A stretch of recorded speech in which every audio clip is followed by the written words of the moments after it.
You know, they always tell you not to pick up strangers on the side of the road, and when I was younger, I always thought it was a very pessimistic way of looking at people, assuming they had no good intentions. However, as I grew older and experienced something almost terrifying that happened to me in one of the most unexpected ways, I definitely became more cautious with people on the road. See, about 5 years ago, I was driving down a road that wasn't a highway or anything, but the speed limit was 45, which is pretty fast for someone standing still on the side. As I was driving, I saw an older woman standing by the side of the road. She looked about 50, and she was holding what looked like a blue blanket in her hands, so I immediately assumed it was a mother with her child who had broken down. I decided to stop and ask her if everything was okay. And that's when she told me her ex-husband had kicked her and her child out of the car after a fight. I asked if I could help in any way.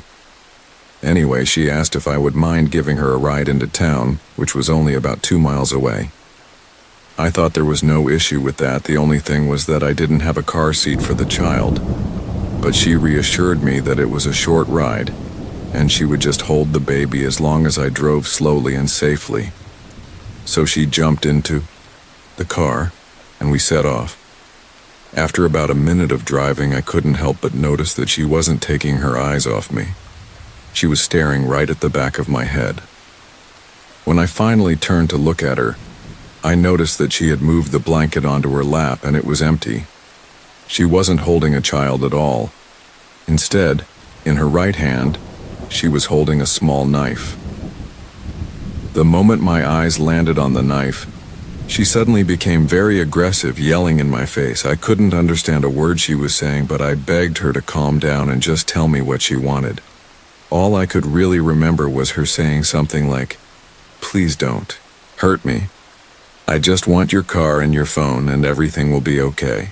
She then told me to pull over slowly, and I did without questioning it. I was fully prepared to hand over my car. I knew my life was worth more than my possessions. But then, she made a mistake I never thought she'd make. Instead of forcing me out of the car and jumping into the driver's seat, she unlocked the door, got out, and started walking around to the driver's side. I saw my chance and quickly threw the car in reverse, pressing the gas just enough to get some traction. As I backed up, I put some distance between us, about 100 feet. Once I was clear, I drove forward as fast as I could and got away. When I got home, I called the police and they said they'd look into it, but I haven't heard anything since. The only thing I know for sure is that appearances can be deceiving. I thought I was helping an innocent woman and her child, but in reality, I had almost become a victim myself.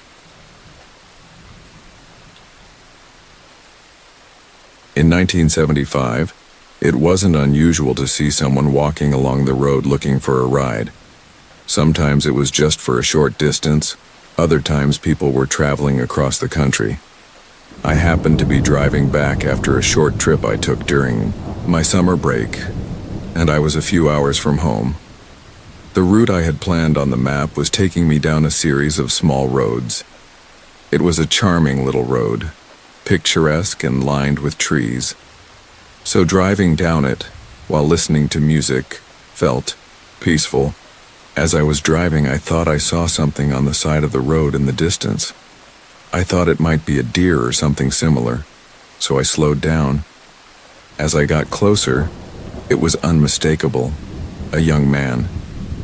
He didn't seem to pose any threat, so I decided to slow down further and see if he needed a ride in the direction I was heading. Without hesitation, he appeared very grateful and said he'd go as far as I could take him. I was happy to offer him a lift. I didn't think twice about it, thinking I could drop him off at a truck stop or somewhere where he could get further along. He hopped in, and we were off. At first, it was nice to have someone to talk to. We listened to music, and everything seemed great. Then suddenly I noticed he seemed a little tense, and he started slouching down in the seat. That's when I saw a sign warning that hitchhikers could be escaped convicts. And sure enough, after passing a cluster of trees, I saw a large sign and a prison gate on the right side. My new passenger must have noticed that I saw it because, at that very moment, he said, "Just keep driving." I followed his instructions without questioning it, and soon we were on a back road, heading down a narrow trail about 5 miles from the prison. That's when he forced me off the road. Instead of just driving away, he followed me, picked something up from the ground, and struck me on the head with it. The next thing I remember was waking up to the morning light. I was still on the trail, but my car and the man were gone. I never saw that car or that man again. It turned out that he had been an escaped convict. That night, he had stolen clothes from a guard's locker and managed to escape, pretending to be a random person looking for a ride. He had been imprisoned for manslaughter. I felt incredibly lucky to be alive.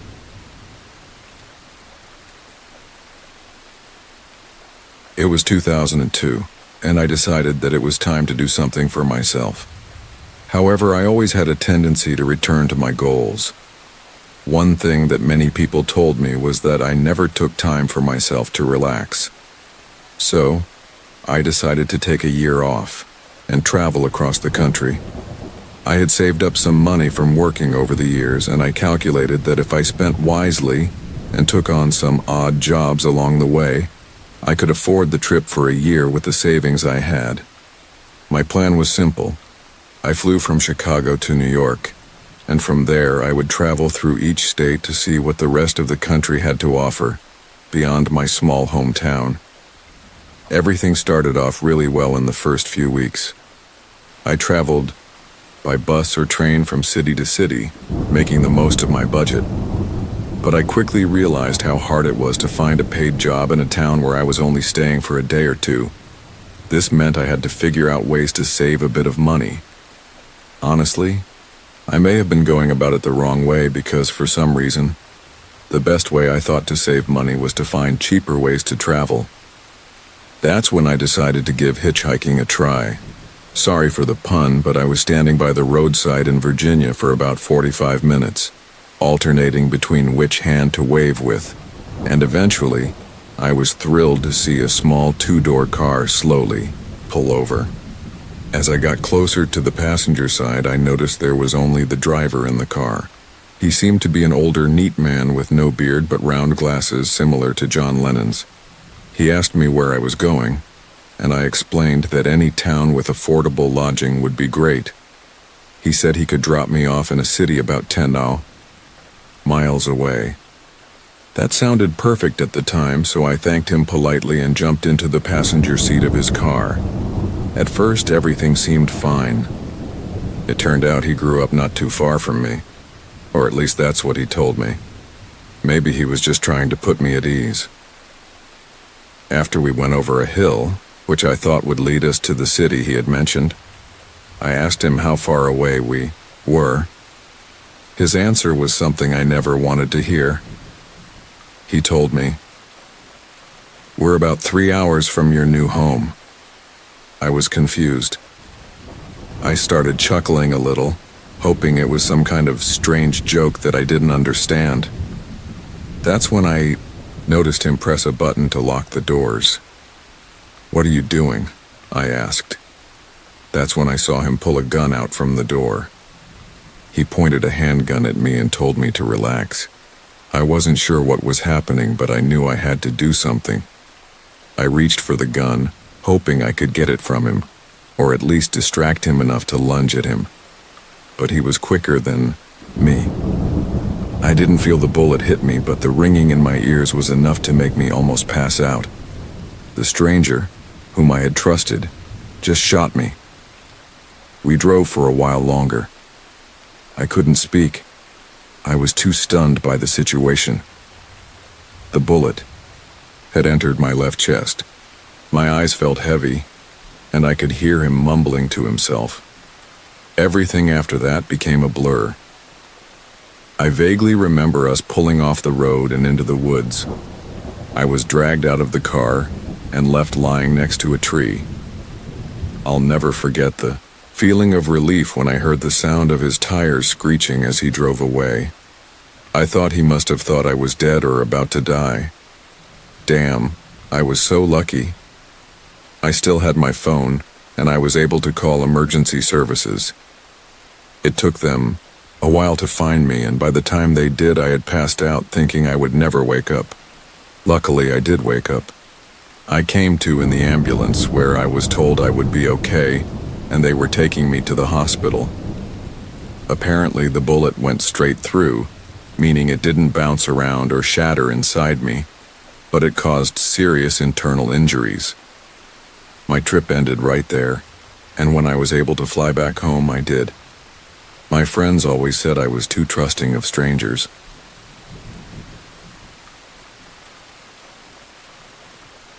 This story happened when I was 23, almost 10 years ago, living up in northern New York, in a rural area with my ex-boyfriend and his family. He and I would argue quite a lot, and one morning, before he left for work, we had a particularly intense fight. He was 20 years older than me, but on this occasion he acted like a child. He jumped out of bed, flipped me off, and shouted, "If you don't like this, why don't you go back to the Bronx?"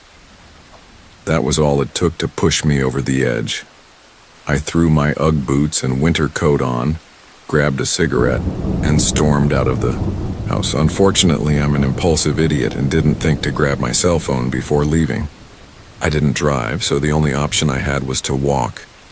I wasn't planning on walking all the way back to the Bronx, which was a 3-hour drive south, but I just wanted to walk away in dramatic anger. I realized as I reached the road near the trailer park entrance that I had no idea where I was going. I'd only been living there for a few months at the time, and we hadn't really explored the area much. I turned left and kept walking in the direction I thought civilization might be. I found myself on a busy highway with 18-wheeler trucks, whizzing past, splashing snow and slush all over me, soaking my boots. Then I saw my ex driving to work. He sped past me, clearly still angry about the argument, and I thought for sure he'd turn around and come back for me. But he never did. I decided to keep walking toward the home of my best friend's mom, who lived in the same town. The snow started falling and I lost my footing. As I passed a VFW truck, I noticed a man sitting in a pickup truck parked on the side of the road. It wasn't until I was almost past that I realized the driver was inside. He called out, "Hey, sweetheart, do you need help?" My stomach churned as I realized I might have to accept the offer from this stranger. I slowly approached his truck, trying to weigh my options. He was an older white man, dressed neatly, looking completely normal. Gray hair, green eyes, and overall unremarkable. Without thinking, I blurted out, "Are you a good guy or a bad guy?" And immediately cringed at myself for asking such a dumb question. He replied, "I'm a good guy. I wouldn't tell you if I was a bad guy." I ignored the warning bells ringing in my head and climbed into the front seat. As we drove, I realized I had no idea where my best friend's mom actually lived. I knew the name of the street she lived on, but it stretched for miles, so it didn't help much in finding her house. I borrowed the man's phone to try calling my best friend, but she didn't pick up. I tried 3 times, and eventually, I felt helpless in an odd way. A few minutes later, he asked where I was from and why I was out here in the middle of nowhere in my pajamas. I explained that I was from the Bronx and had gotten into a fight with my boyfriend. He stopped and asked, "Aren't you interested in making a little money?" I nervously laughed and said, No thanks." He replied, "Well, I just thought since you said you were from the Bronx," and then went quiet. That's when I realized I was definitely in big trouble. I muttered, "Oh, sure. He looked me up and down, chuckling to himself before sneering, Sure. I started panicking, but I knew I couldn't show my fear. I started scanning the surroundings, looking for a soft patch of snow to land on if I had to jump out of the truck, but there was nothing. The houses were too far apart, and I was sure this would be the end of me. Just then, he asked who I was going to meet, and I quickly blurted out the name of my best friend's mom and her husband's full name.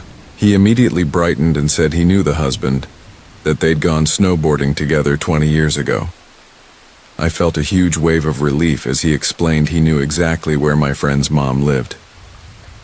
When we finally pulled up to the big yellow house, it felt like reaching the promised land. I awkwardly asked his name. "Steve," he said, and then asked for mine. I gave him a fake name, muttered a meaningless thank you, and ran as fast as I could from his truck to the front porch, slamming the door behind me and locking it. I immediately broke down in tears, running through the house to find my best friend's mom. I woke her up from a deep sleep, but she didn't say a word about what had just happened. When she saw how shaken I was and realized I was safe with her, I explained everything. How I'd fought with my boyfriend, how I'd run away, and how the strange man had offered me a ride. She listened, horrified and curious. She made me promise never to do anything so reckless again, and if I ever needed her, I should call. She told me she would ask her husband about Steve when he got home and find out more about him. I returned to my boyfriend's house that day, still high from the stress, trying to forget everything that had happened. The next day, my best friend's mom called to tell me that Steve was dangerous. Her husband had cut ties with him years ago, and the last she'd heard, Steve had been arrested for assault. She warned me that he could have easily hurt me and left me somewhere on a desolate road, and no one would have known where to find me, especially with the snow falling.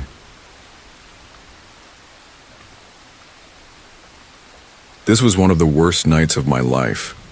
It was December 28th, 2013. To be as blunt and brief as possible, a tough Christmas had taken a toll on my mental health, and then a violent argument with my mom broke me. I ran away from home, screaming and cursing that they would never see me again. Yeah, I was a rebellious teenager, no doubt about it. I probably forgot my phone and wallet, but I was too proud to go back and get them. You could bet I was in a rage, with only part of the reason being rational. Somehow I decided it would be a good idea to hitchhike to my friend's house so I could crash there for the night. I had never hitched a ride before. I don't think I'd even ever stuck my thumb out for a taxi up to that point in my life. But there I was, standing on a stretch of highway in Florida, trying to get the attention of passing drivers. To my surprise, someone actually stopped pretty quickly. And it wasn't the rusty old hippie van I had imagined. It was a sleek, high-end Chevy sedan, one of those cars that I couldn't even pinpoint the model of. The guy behind the wheel looked like he had a few bucks. I mean, he was definitely the stereotypical rich dad type. I won't go into any details to imply he was some sort of philanthropist, but he called me over from the passenger window. I couldn't believe my luck. Not only was this the first time I was hitching a ride, but it felt amazing, no lie. It was like I was doing something grown up. I couldn't tell if the car seats were leather or fake, but when you're sitting in an air-conditioned car that still smells like new at 17, who cares? You feel like the world is yours. He asked me why I was hitching a ride, and I'll be honest, I probably exaggerated my situation. I may have told him a version of the events that made me seem like a victim. Broken family, parents who were abusive, blah blah blah. To my surprise, he seemed to believe it, and then he told me that his father was an alcoholic, so he understood what I was going through.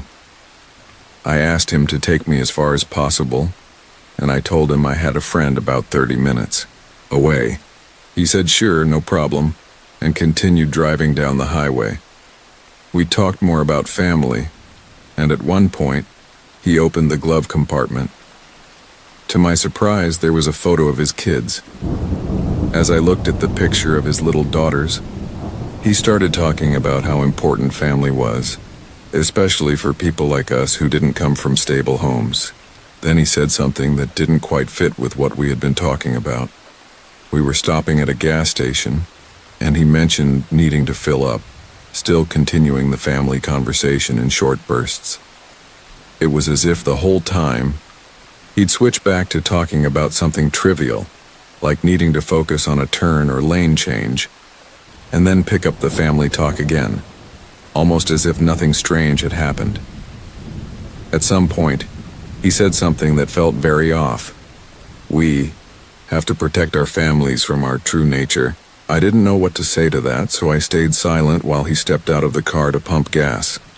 It gave me a few moments to process his words, and the more I thought about it, the more I realized that hitchhiking might not have been the smartest idea. When he came back to the car, paid for the gas, there was a long moment of silence. I was still trying to figure out what he had meant by that last statement. Finally, I just asked him directly, "What did you mean by that?"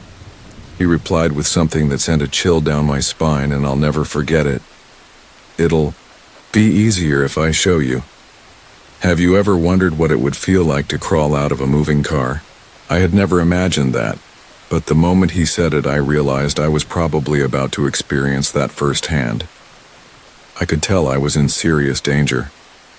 I wasn't sure what he intended to do with me, but it wasn't good. He switched from being kind and normal to erratic and scary in an instant. "Everyone has secrets," he said after driving into a dark, empty parking lot and turning off the engine. Imagine those words being spoken in the most disturbing way you could imagine, and then multiply that intensity. That was the moment I knew I wasn't safe. Until that point, I had been polite, as though I needed him to get me to my friend's house. But at that moment, I lost all composure. Then he placed his hand on my thigh. Not just placed it, but squeezed. A side note here. I'm not homophobic. I have an older cousin who's been openly gay since before this happened, and aside from one uncle who held outdated views, everyone in my family accepted him for who he was. So this isn't about being scared of a gay man touching me. What I realized was that this guy was not touching me because he was interested in men. He was a predator. He saw someone vulnerable, someone with a troubled past, and thought I was easy to manipulate. I could see it in his eyes. Men don't show that kind of hunger unless they've been waiting for a moment like this. It was like a craving. I punched him. I'm not tough, I don't do MMA, and I'm not sure I even hit him correctly, but I hit him hard enough to let him know I wasn't going to be his victim. Then I scrambled to unbuckle the seatbelt. I tried to press the little red button, but nothing happened. There was no click, no release, just nothing. And then he smiled. I'll never forget that look. At that point, I was screaming for help like a child.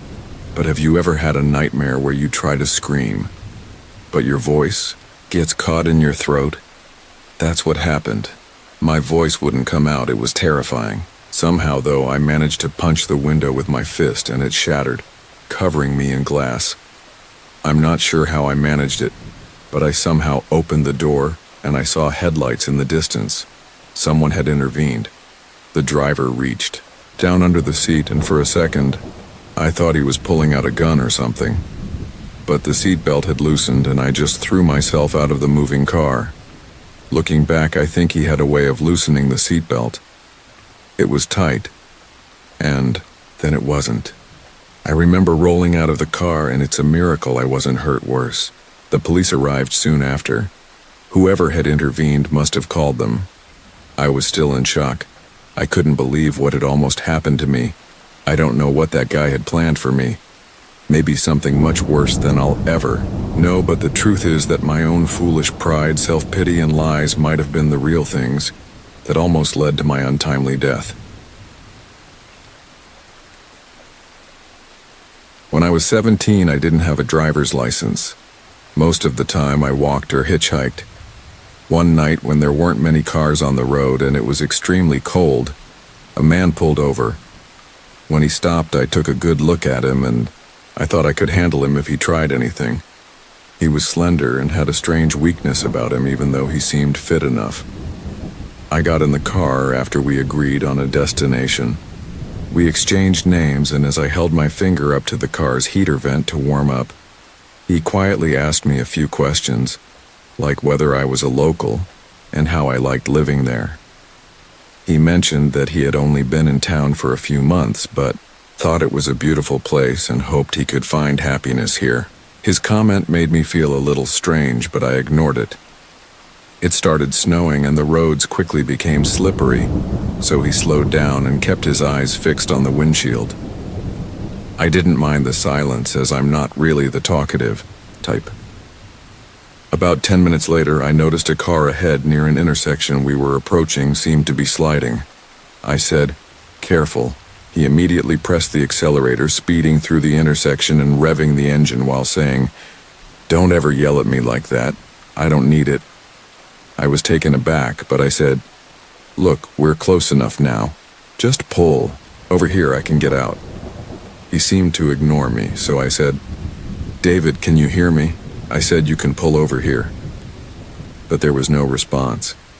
He just kept staring straight ahead, driving faster as the snow started coming down harder. I said, "I'm scared." And the fear I had that I tried to suppress grew stronger. I didn't know whether to stay quiet or say something, but I definitely wasn't going to yell after his outburst. After about a mile, he started mumbling.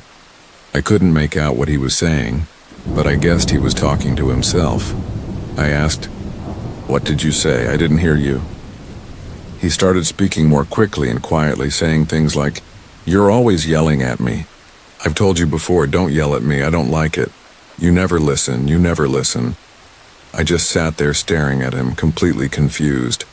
I didn't know how to respond or if I should say anything at all. I thought about jumping out of the car. But then I realized the door lock was broken, and there was just a small hole where the lock should have been. I should have started crying and debated with myself about possibly causing an accident by grabbing the wheel and hoping for the best. But then, he suddenly looked at me for the first time since I'd gotten in the car. He blinked several times and slowed the car down, pulling into a gas station. I waited to see if he would unlock the door, not wanting to say anything that might make him angry again. After a minute or two, he quietly said, "I think you'd better get out of here," and pressed the button to unlock the door. I didn't hesitate. I jumped out of the car as if I were on fire. I planned to head into the gas station when he called my name. He looked so sad, and I hesitated. He apologized, saying he was sorry if he scared me, and promised he'd never hurt me. He asked if I could get home okay. I told him I'd be fine and shut the door. He started driving away from the gas station, but suddenly he stopped, sitting there for a moment, his head lowered. I froze, wondering what the hell was going on. Just as I was about to run into the gas station, he rolled down the window and yelled at me, waving something in his hand. It was my hat, which I had left on the seat. I slowly approached his car and he handed it to me, apologizing again. I didn't know what else to say, so I just said, "Thank you." I watched him drive off, making sure he was out of sight before continuing on my way so he wouldn't know which direction I was heading.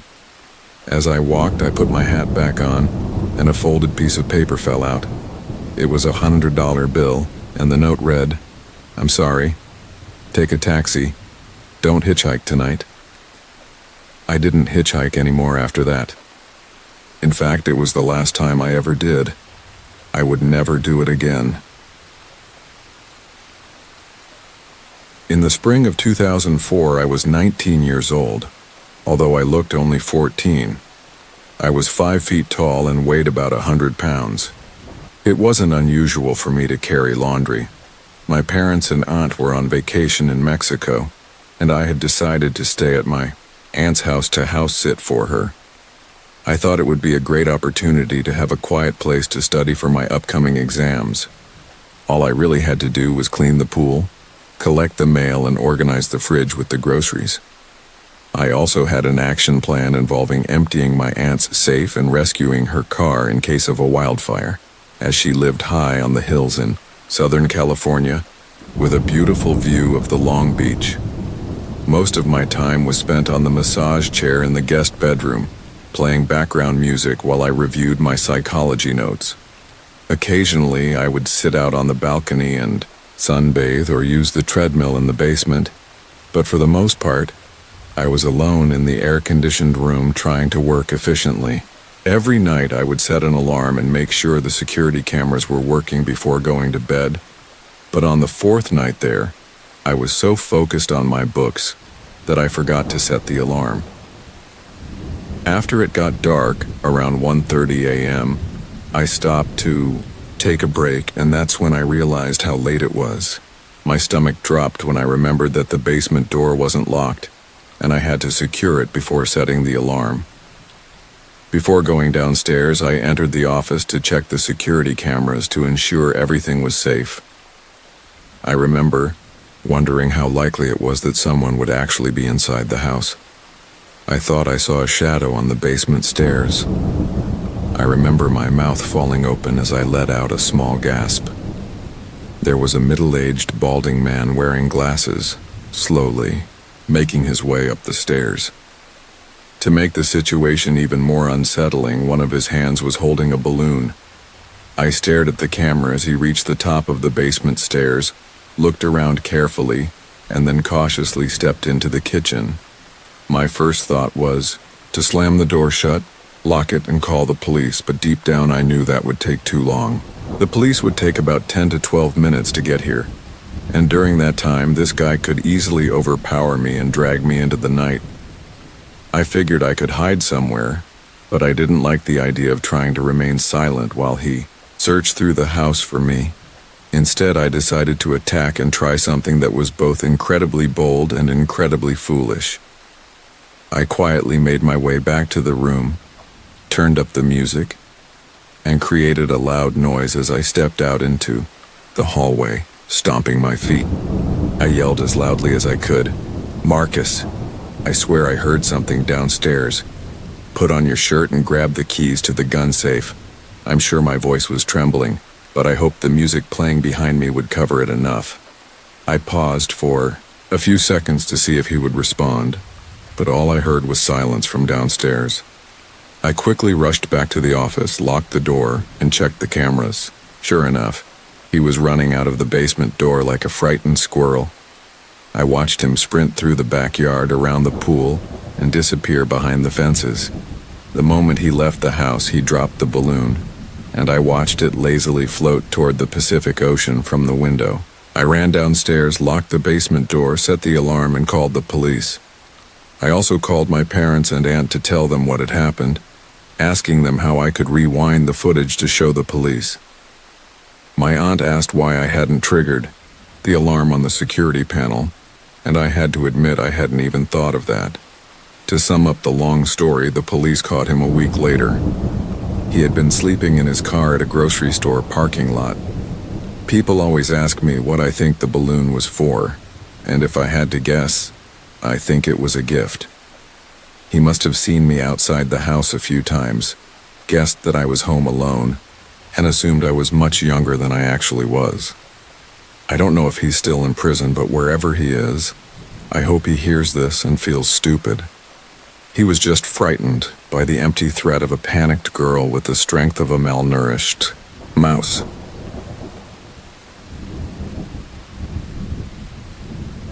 This happened last year when I was looking after my neighbor's house. He was in the hospital recovering from surgery, and I was asked to stay at his place to take care of his cats. The house was small but situated on a large, beautiful plot of land next to a forest. There was a tiny cat door on the kitchen door, allowing the cats to come and go as they pleased. The cat door opened to a back porch with a screen, and the house only had one bedroom. I decided to sleep on the couch in the living room after taking care of the cats and watching some TV. I turned off all the lights and lay back on the couch. At the time, I had my phone and was casually scrolling through Facebook when I heard the door creak back and forth from where I was in the living room. I couldn't see the door since the kitchen counter blocked my view, but I glanced over and saw one of the cats dart across the floor and jump onto my lap. I petted its head in greeting and continued scrolling. A minute later, I heard another cat. The door creaked again, a soft sound. This time I didn't even glance over, thinking it was the second cat following the first one inside. A few minutes passed and I heard the creak once more. Then a third time. I raised my eyes from my phone and wondered why the second cat was jumping in and out like that. I wondered if I should go and put it in the bedroom. The door kept creaking for several minutes as the second cat continued jumping in and out. Eventually, I decided I had enough. I put my phone down and sat up on the couch. As I stretched, I happened to glance behind the couch and my blood froze. The second cat was curled up on the bed in the corner of the room, and the first cat was still nestled between my legs. My confusion quickly turned to fear. Was there another animal on the back porch? Another cat, perhaps? I slowly got up and carefully made my way to the back door, walking quietly on the carpet in my socks. The door creaked again, and I peeked around the counter. My heart jumped into my throat at the same moment my stomach tightened. In the dim light from the hallway, I saw a hand reaching through the cat door, trying to twist the doorknob. The fingertips brushed against the lock for a brief second. All I could do was stare in horror, frozen by the surreal silence of what I was experiencing. It almost didn't seem real. The gravity of the situation hit me, and I realized that if the intruder got in, I wouldn't stand a chance. I grabbed a large two-pronged fork that was used for flipping the grill and, in one swift motion, stabbed into the arm just below the strongest part of the wrist as hard as I could. A sharp scream rang out from the other side of the door, and the hand immediately pulled back, but the fork had pierced through the intruder, getting stuck in the door. This created another loud scream as the arm jerked back violently, and I heard the fork clattering to the floor. Then I heard footsteps rushing across the back porch and out through the screen door.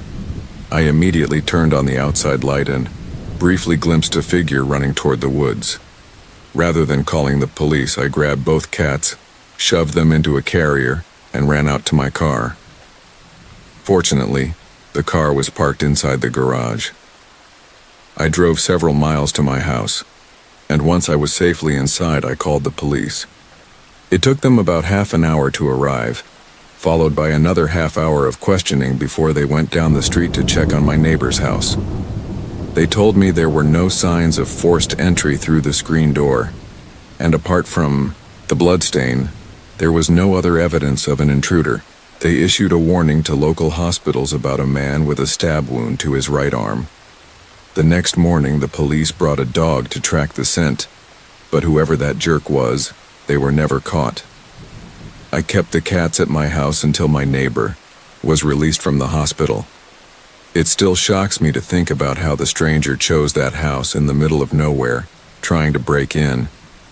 If I hadn't left the couch when I did, things might have turned out very differently.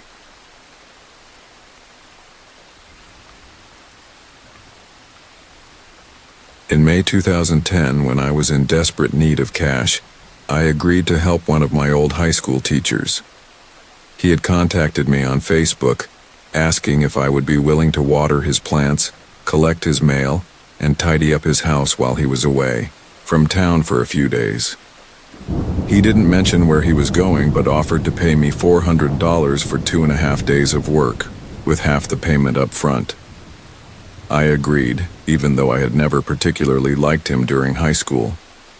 He taught classical literature and seemed to always enjoy pointing out any illustrations that depicted nudity. His eyes often looked hungry, and he had a habit of wheezing as though he was out of breath, even though he was a rather small man. My friends and I often referred to him as Mr. Liptack. When I arrived at his house, the key was under the mat, and $200 in an envelope sat on the kitchen table. I turned on some music, watered the plants, wiped down surfaces, and vacuumed the ground floor. I even made dinner for myself. His house was extremely dull. It was filled with old books, stacks of newspapers, and furniture that looked outdated and uncomfortable to sit on. I crawled into the guest bed, but I found it hard to sleep. Every 5 minutes or so, there was a strange noise coming from the house, making me uneasy. The next morning, I went back to my own house, had breakfast, took a shower, and then returned to clean the second floor. When I entered the guest bedroom, there was a faint smell in the air that I was sure hadn't been there earlier. On top of that, I could swear that my sleeping bag had shifted slightly from where I had left it that morning. I started feeling uncomfortable, so I decided to sleep downstairs in the living room that night. I finished cleaning around 10 p.m., made some popcorn, and watched a few cable TV shows, something my own house didn't have. Around 11 p.m., I turned off the TV, wrapped myself in my sleeping bag, and tried to drift off to sleep. I tossed and turned for a while, and just as I was about to fall asleep, I heard the sound of a door handle turning in the room next to me. I glanced over, and I swear, by any god you choose, I saw Mr. Liptak appear from the pantry, wearing nothing but socks. He slowly made his way around the corner and up the stairs. I grabbed my phone, took the key, and quietly exited through the back door. I ran around to the front, jumped into my car, and sped home. I immediately called the police. I wasn't entirely sure how to explain the situation to them. I mean, he hadn't broken into his own house, but when I explained to the operator that he had lied to me, claiming he was leaving town, they sent a patrol car. Regardless, I had to go back to clean up the things I had left at his house. When the police arrived, Mr. Liptak answered the door, carrying my sleeping bag over his shoulder. The police discovered a butler's pantry, which turned out to be a secret room in the pantry that I hadn't known about. He had been hiding there with a digital camera, taking dozens of pictures of me around the house, most of which were of me while I was sleeping. I showed the police the Facebook messages he had sent me, assuring me that he was leaving town, and they arrested him. I packed up everything I had left behind, but left the sleeping bag behind. I didn't waste any time requesting a restraining order against him.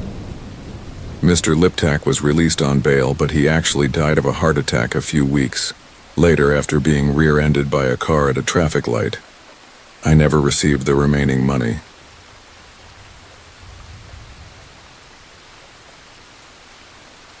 My name is Ben, and this is the story of me and my friends who nearly became victims of a home break-in. I was home alone, just mapping out the area, and the house I live in is in a rural area surrounded by woods, with only a few houses on each side and a small church cross nearby.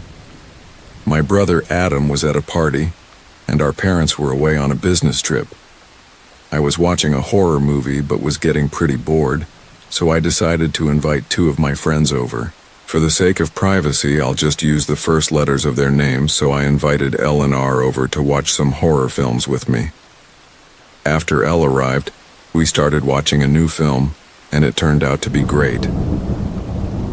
After the movie, we went out to the balcony to hang out for a bit.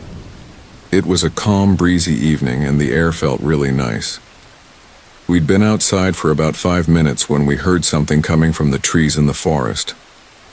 Elle went inside to grab a flashlight, and I stayed outside listening to the sounds. After about 2 minutes, when I was still standing outside, we suddenly heard rapid footsteps coming from all directions. The outside was pitch dark, and the only light we had was from the back porch.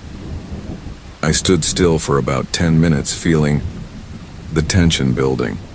The footsteps grew louder and closer with each passing second. That's when I screamed, "Run, guys," and bolted inside, slamming the door shut and locking it tightly. Adam came running downstairs asking what was going on. I explained that someone or something was running toward us. We then heard banging on the back door, but we couldn't see who it was because the blinds were closed. We stared at the door, and soon enough someone started banging on the front door and even the garage door. At that point, we realized there were more than 2 people outside, but we were puzzled about how someone could have accessed the garage without us hearing the door open.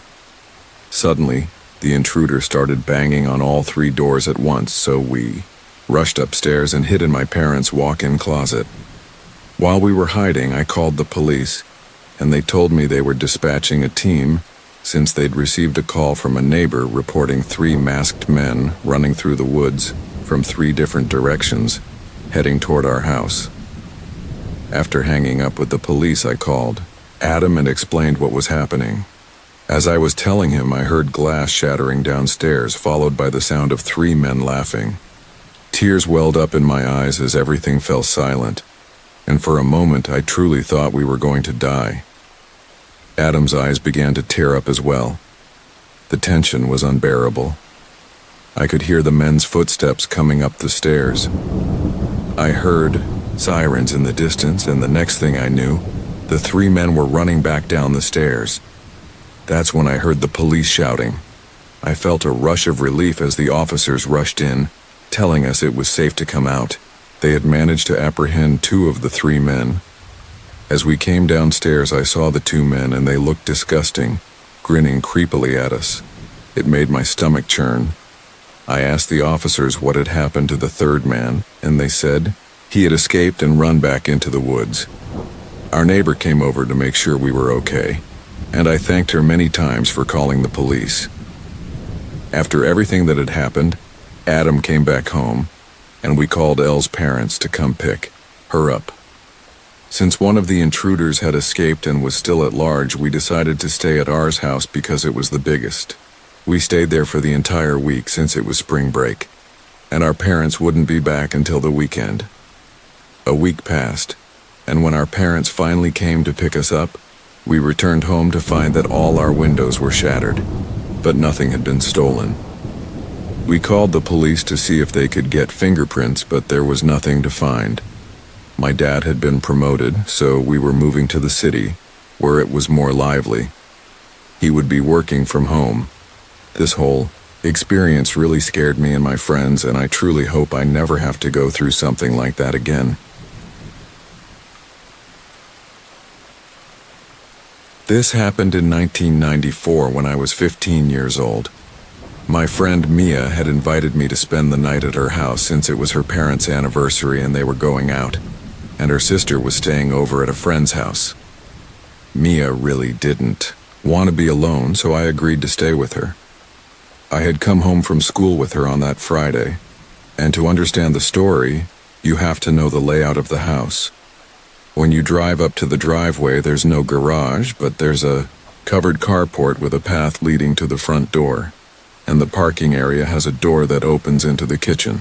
This was a 2-story house, so when you entered through any of those doors, you could walk through the living room to the back or downstairs to where Mia and her sister's rooms were. It also had the laundry room. The area downstairs was very spacious. As you went down the stairs, the laundry room was on the left, and on the right there was a sliding glass door leading to the backyard. If you went straight ahead, you'd reach Mia's room, and to the left of her room was a large closet. To the left of the closet was her sister's bedroom, which also led back to the laundry area.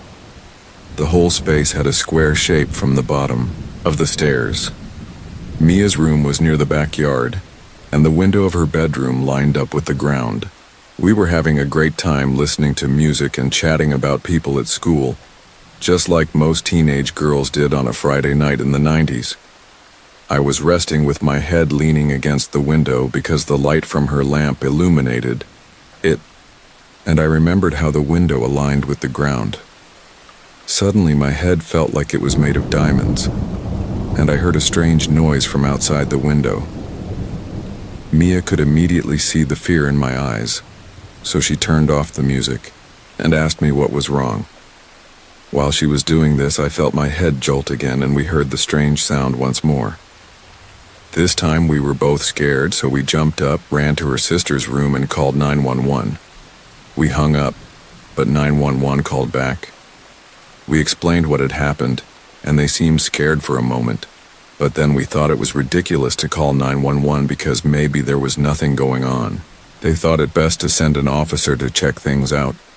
They told us to go upstairs, make sure all the doors and windows were locked, and that an officer would be there soon to check on us.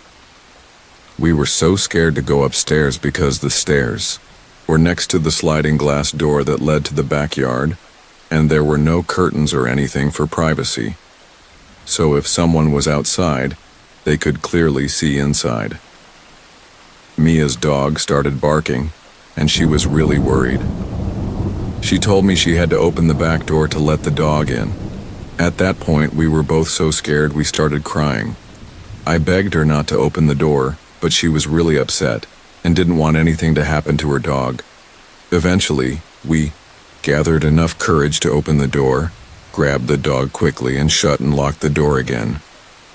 We then ran upstairs as fast as we could, hiding in the kitchen while we waited for the police. Honestly, it felt like hours had passed, and I was sitting on the floor hiding because there were too many windows, and I didn't want anyone to see me from outside. Finally, we saw and opened the door from the kitchen that led to the carport to greet the officer. It turned out it was Mia's parents, but just as they got into the car, the officer appeared too. Mia's dad started laughing and said, "What did you two do?" We told him what had happened, and the officer took out his flashlight to check around. It was probably around 11 p.m. by the time this happened. Then we went back inside while the officer continued to look around. It had rained a bit that night, so the officer could see footprints leading up to the front door, and there were footprints next to the window of Mia's room. Mia and I just looked at each other in disbelief.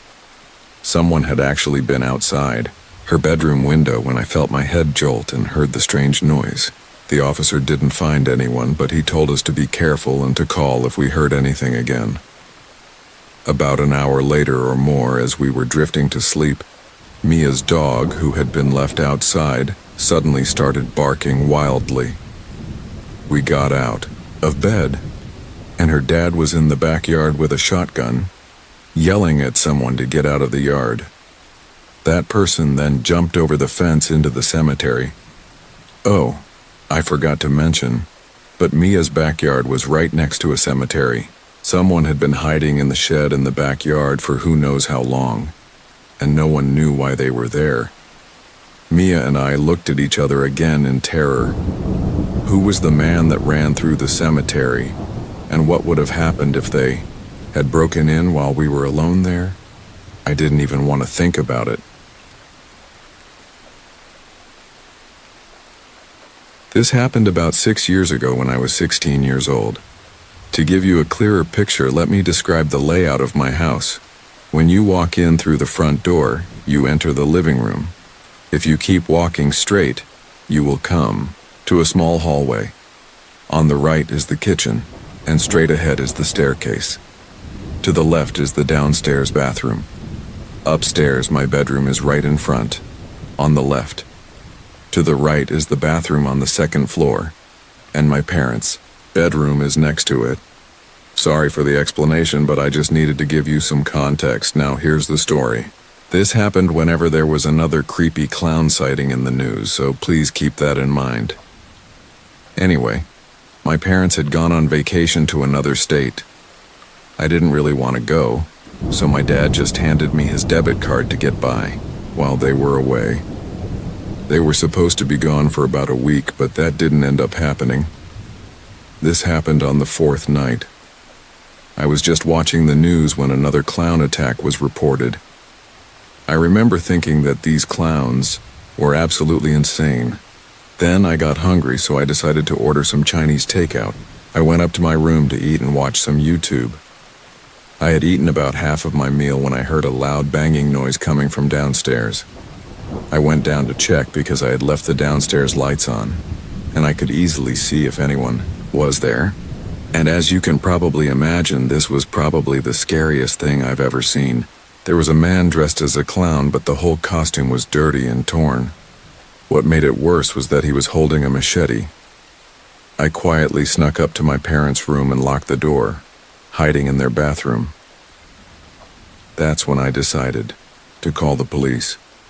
I could hear the clown opening and closing doors downstairs, and then I heard him coming upstairs.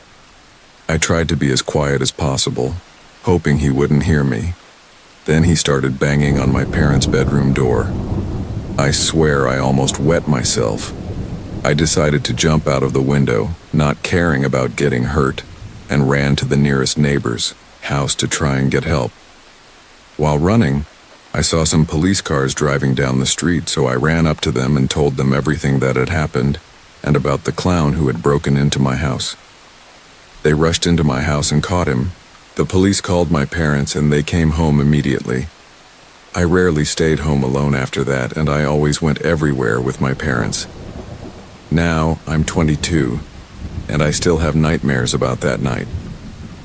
I constantly wonder what would have happened to me if I hadn't jumped out of the window, or if the police hadn't been there. As for that psycho clown who did this, I hope you rot in hell for what you did to me.